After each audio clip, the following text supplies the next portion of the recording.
中国中共病毒疫情造成了大量重症染疫者和死亡，舆论质疑并非是奥密克戎毒株。河北省疾控中心人员披露，河北、北京参加着德尔塔变异株，大规模交叉感染还造成了更多变种。研究人员指出，这两种变异株进入人体后，可同时感染同一个细胞，从而加重病情，造成了很高的死亡率。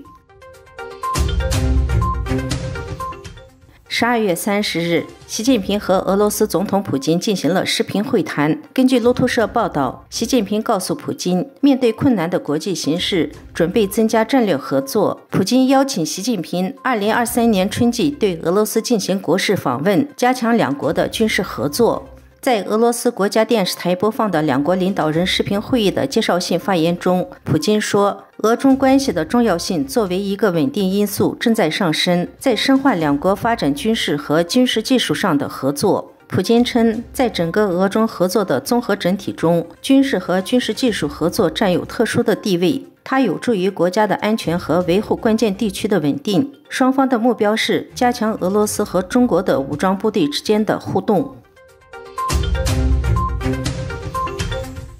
美国、英国、法国、德国等12个国家的外交部长与欧盟外交与安全政策高级代表在12月28日发表联合声明，对塔利班的命令禁止女性在阿富汗国内以及外国非政府组织工作表示严重关切，并指他们与联合国一道敦促塔利班当局立即撤销该决定。此外，联合国以及多家国际非政府组织当天发布的一份声明指出，在阿富汗的一些时间关键的援助项目已经因缺乏女性员工而暂停。声明指出，对于塔利班禁止非政府组织和国际组织的女性员工开展工作的报道，安理会成员国进一步表达关切，并认为这将直接严重影响到在阿富汗进行的人道主义行动，包括联合国的人道主义行动在内，同时还会殃及援助和卫生工作的实施。15个联合国会员国表示，这些限制违背了塔利班对阿富汗人民所做的承诺以及国际社会的期望。12国外长与澳门高级代表强调，妇女是人道主义和基本需求行动的绝对核心，除非他们参与到阿富汗的援助交付中，否则非政府组织将无法接触到该国最脆弱的人群，提供食物、药品、过冬以及他们生活所需的其他物资和服务。这也会影响到国际组织提供的人道主义援助，因为国际组织利用非政府组织来提供这些物资和服务。这些机构强调，禁止妇女从事人道主义工作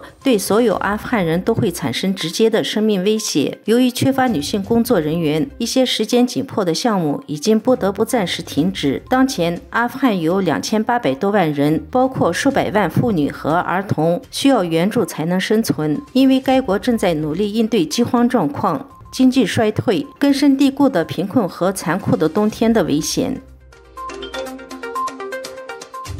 以色列利库德集团领导人内塔尼亚胡再度成为以色列总理，并于12月29日率领新一届政府宣誓就职。内塔尼亚胡承诺，作为总理将忠于以色列国家及其法律，以信念履行总理的职责，执行以色列议会的决定。由内塔尼亚胡领导的新一届政府，由利库德集团、综合犹太力量党以及极左翼的宗教犹太复国主义党等6个政党组成，成为以色列历史上最强硬的左翼政府。73岁的内塔尼亚胡在就职后表示，他将为所有的以色列人民服务，并承诺扩大约旦西河岸的犹太人定居点。